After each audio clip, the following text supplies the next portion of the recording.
Hello, and welcome to another video. My name is Joseph Rettinger, and this time I want to talk to you all about the technology known as cloud computing. So in this video, I want to offer you a basic introduction into what cloud computing is, since the term is becoming more popular, and also I want to talk about the importance it's going to have moving forward.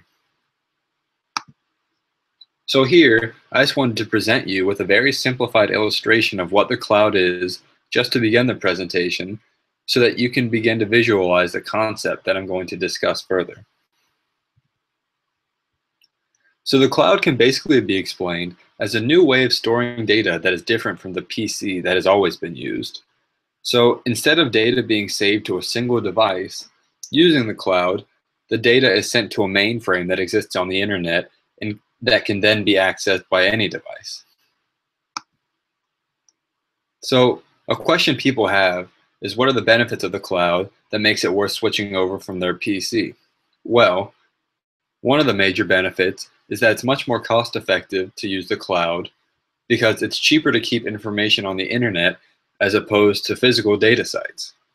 Another benefit is that it's easier to maintain because the service provider can update everything.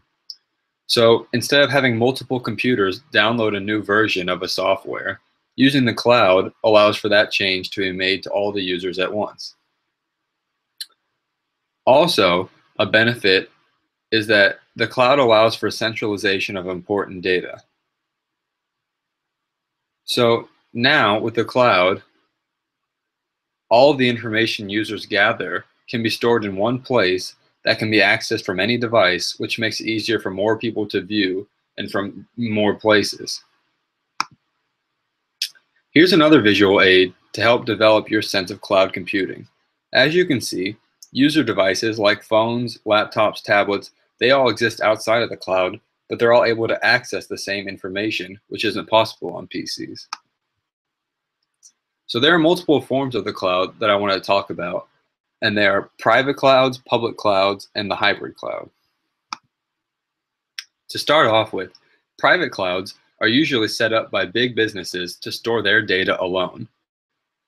They differ from regular clouds because they require heavy capital to set up, and also they require physical sites to be made, which somewhat defeats the purpose of the cloud, which is to try to move away from physical places. But one of the benefits is that private clouds allow more control to the company over who can see their data and who has access also. Public clouds are considered so when the services are rendered over a network that's open for public use. So these are usually free to use, but the trade-off is that they are less secure than the private ones. Here's the chart demonstrating the differences more. So as I mentioned, public clouds are suited for less confidential information as opposed to private clouds, which are for more secure, confidential information. And there are also a few other differences that you can look at.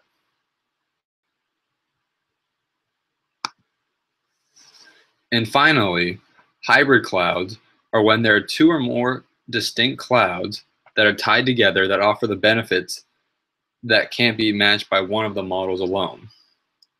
Hybrid clouds utilize the idea of cloud bursting, which is basically when an application runs in a private cloud or data center and then, quote, bursts to a public cloud when the demand for computing capacity increases. So one of the benefits of this is that companies then only have to pay for extra computing resources when needed and not all the time. The architecture of clouds is basically that within the cloud, there are multiple components that need to communicate in order for it to work. And these components communicate using loose coupling mechanisms. Cloud architecture incorporates elastic provision, which is what I talked about earlier, about how a cloud service provider has the ability to move around power when and wherever it's required to meet any needs they might have. So there are many major companies that now offer cloud-based services, such as Google, which is one of the first, and also Apple and Amazon, to name a few of the major ones. But there are also other offerings, such as the networking site, LinkedIn, and also SoundCloud. which is a music site.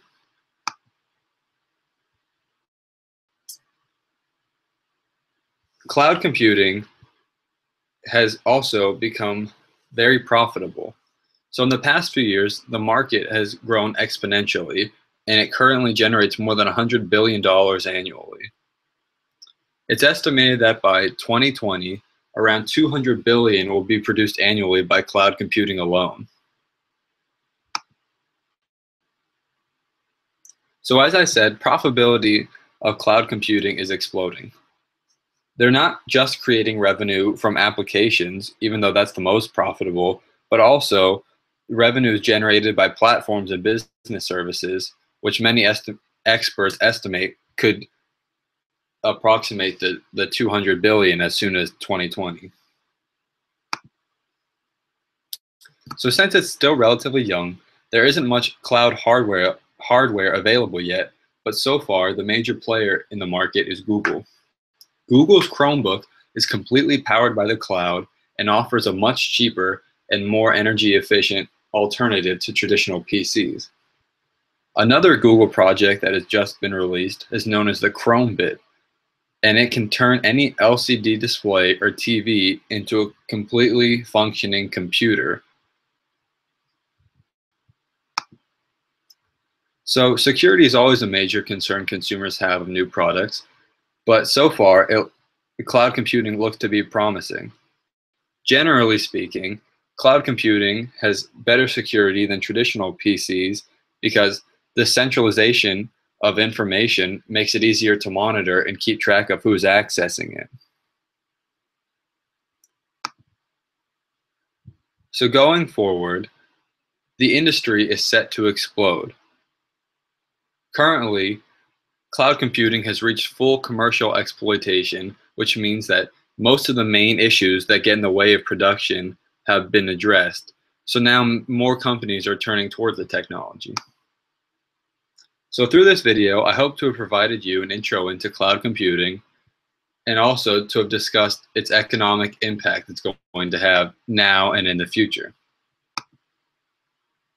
In conclusion, I just want to reiterate that cloud computing is set to replace traditional PCs as we know it and also revolutionize how people interact with data. For the consumer, private sector, public sector, everything is going to be changed by cloud computing. Thanks for watching. I'm Joseph Redinger.